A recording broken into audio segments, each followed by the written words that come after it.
Bang theory ब्रह्मांड के निर्माण और विकास की सबसे स्वीकृत ब्रह्मांड संबंधी विवरणों में से एक है।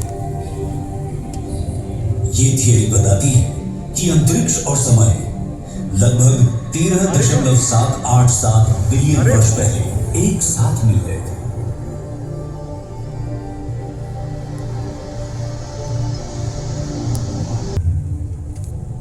हालांकि ब्रह्मांड का स्थानिक आकार अज्ञात है, परंतु यूनिवर्स की इन्फ्लेशनरी इक्वेशन ये इशारा करती है कि ब्रह्मांड का न्यूनतम व्यास 23 लाख करोड़ प्रकाश वर्ष होना चाहिए।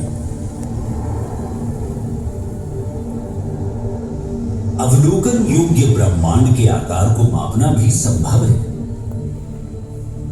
जिसका व्यास आज के दिन लगभग 93 अरब प्रकाश वर्ष है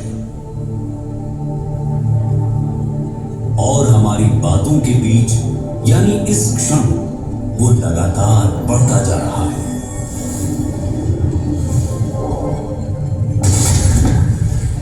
बिग बैंग के स्वीकृत सिद्धांतों के अनुसार ब्रह्मांड के विस्तार के साथ शुरुआत से मौजूद ऊर्जा और पदार्थ कम घने हो गए।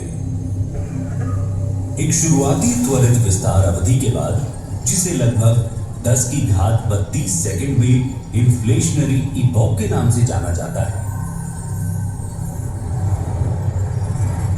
ब्रह्मांड धीरे धीरे ठंडा होना शुरू हुआ और तब से इसका विस्तार जारी है।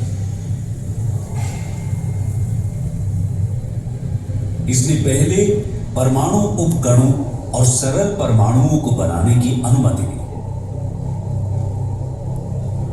गुरुत्वाकर्षण के प्रभाव में डार्क मैटर धीरे धीरे इकट्ठा होकर फिलामेंट्स और रिक्त स्थान की फोम जैसी संरचना बनाता है, जिससे हाइड्रोजन और हीलियम के विशाल बादल बनते हैं। ये तत्व उन जगहों में चले गए जहां डार्क मैटर सबसे अधिक घना था।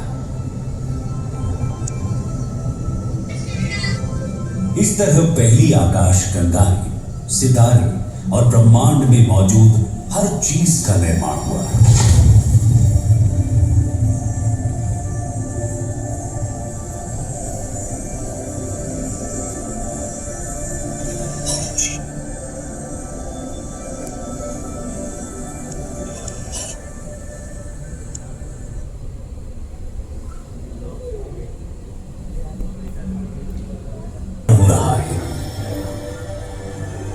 ये विस्तार हमारी अपनी समझ से अलग था।